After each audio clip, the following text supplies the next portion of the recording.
It narrowly missed out on the coveted Best Picture award at last weekend's Oscars, but war epic 1917 has helped launch the career of a new young British star. Oh, absolutely, and it's a phenomenon, an absolute phenomenon. And what's it like to be part of a phenomenon?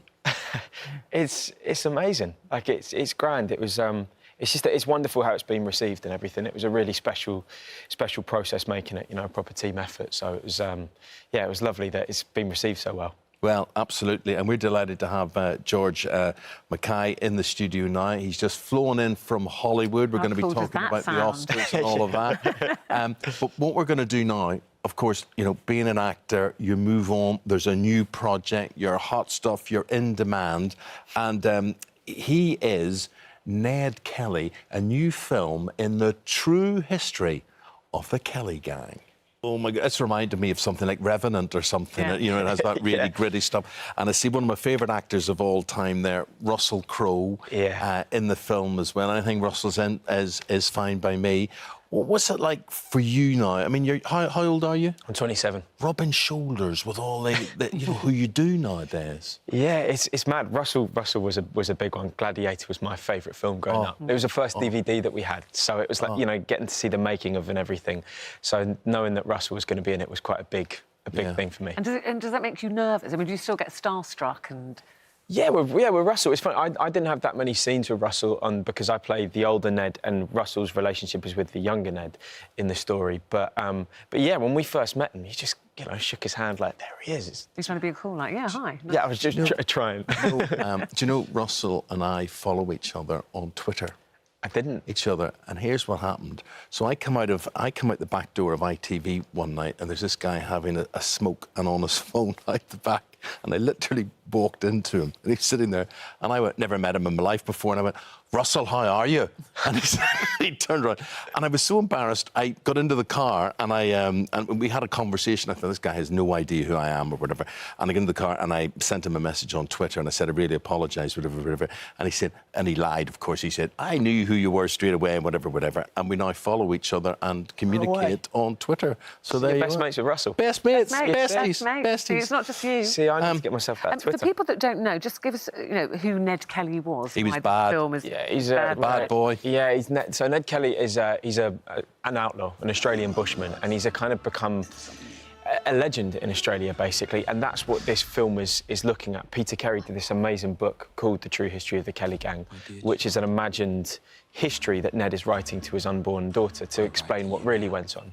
Because what the film's sort of about is that thing of, you know, there's an icon, and that image has been appropriated to mean whatever, to so many things, but actually who was the person there and who's right or wrong with history, you know? Like, it could be, it's all up for grabs. And you filmed this in Australia? Yes, yeah. And your dad's Victoria. Australian? Yeah, my dad's from Adelaide, yeah. Gosh, amazing. Could I ask you a question, George?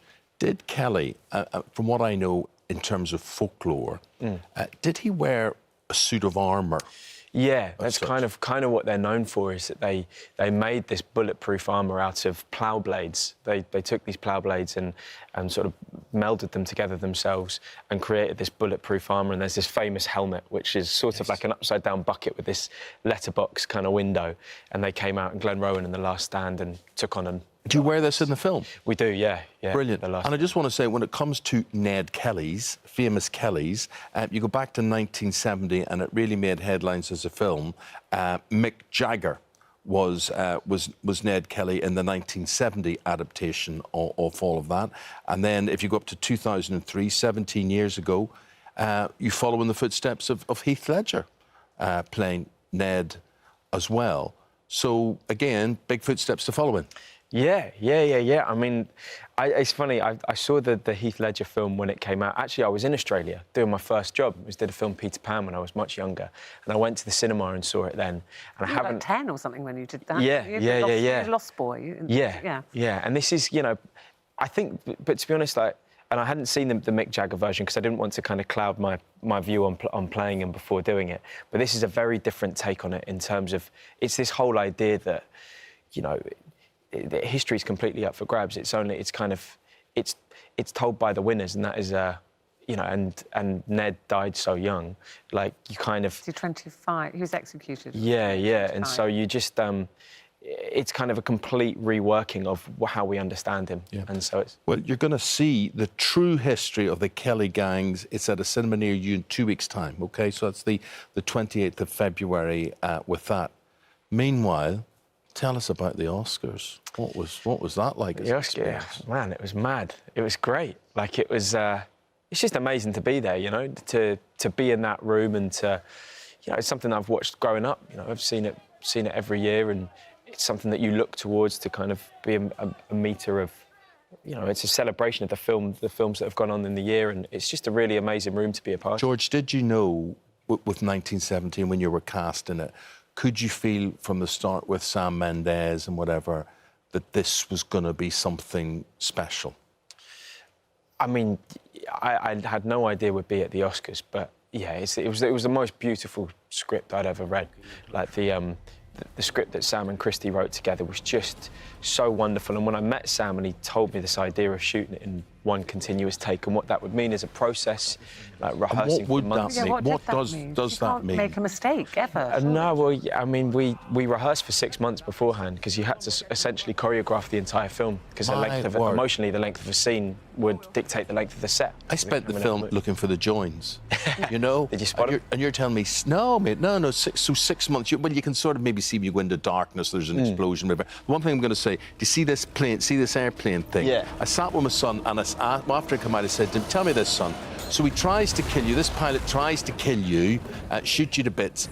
Would you have then rescued him from that burning fuselage there? We both said, no, no. But it was very noble, but we were proved right. But back to that the continuous scene, that must put so much pressure on everybody because it's choreographed. Yeah. So it's not just the actor that has to get the lines right and the movements right, but it's lighting and it's sound and it's the weather and everything. Yeah, it's the weather. It's all of it, I think. And that's why it was such a special experience, because you sort of...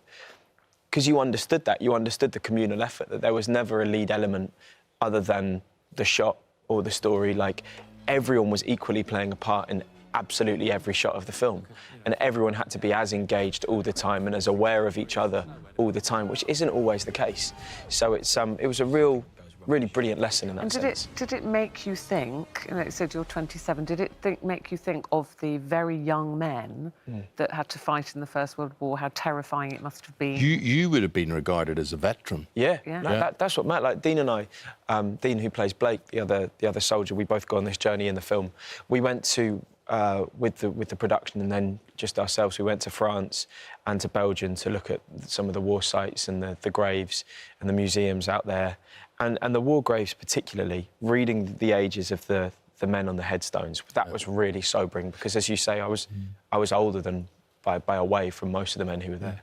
My grandfather fought in the Battle of the Somme, the First World War, and he was your age, he's 27 when he joined up, and he joined up to avenge the death of his brother, his younger brother. Yeah. And that came to me, this awful futility and this leading, you know, lions led by lambs and lambs to the slaughter and all this sort of thing. I mean, it was so obvious, so poignant, the whole thing. So without dwelling on that and without that defining you forever, it was just a marvellous project to be involved in. And the thing for you is, of course, Ned Kelly next. Yeah. What after that? I believe you have a film out today. Ned Kelly, there's also a film out today called A Guide to Second Date Sex, which is kind of a lighter affair than the other two. And it's streaming for 24 hours for free on Mary Claire. On the Mary Claire website today, and then we'll go on a release down the way. But that's about a couple on their second date and all the kind of like awkwardness that gets in the way of the expectation of having to sleep together on the second date.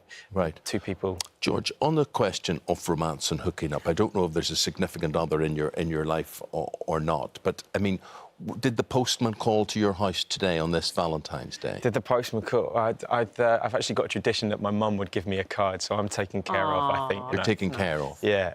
If your mum bought you a plastic see-through carrier bag for airport security, would you think that... You travel a lot, it's quite useful. I didn't say it's useful, we're talking about romantic. I don't know if it's romantic. I think it's, you know, practical George, of a romance, probably. But surely if something is thoughtful, therefore it is romantic. Is that what you got? That's what I got from the significant other in my life. Wow. Why is a good question, George? Why? Why? Don't Back me up ask me. Don't throw me under the bus here. No. I think practical. You know, it's there's a perhaps not romantic, but it's long-standing. You know, Long-standing. There we go. That's a marriage present. I'll tell you. I know where I'm going tonight because you're not there. I'm going to go and see A Guide to Second Date Sex. So there we are. Yeah, there you go. The film is out today. George Mackay, what an amazing career. He's only 27, 1917, and coming next in 2 weeks' time, the true history of the Kelly gang. I will be watching that with Russell Crowe. Lovely to meet you. Thank you. Thanks. And Congratulations success. on all your success. Thanks. 1917, it's amazing.